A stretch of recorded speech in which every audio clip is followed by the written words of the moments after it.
এই অনেক ঠান্ডার মধ্যে আমাদের মানিকনগর বাজারে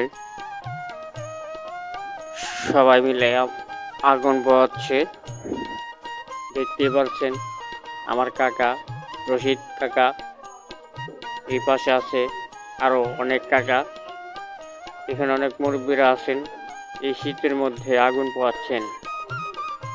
তার মধ্যে রয়েছে একটি বড় গাছের মোতা। এই মোতা ধরানো হয়েছে, তার লগে রয়েছে সাথে কেতনি গরম করছে, সবাইকে চা খাওয়াবে।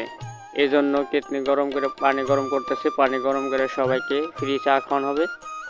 দেখেন মোতা কত বড়।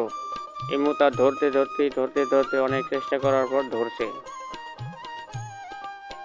যারা আপনারা যদি আগুন পোহাতে চান তাহলে চলে আসুন মানিকনগর বাজারে। মানিকনগর বাজারে আগুন পোহানো হচ্ছে।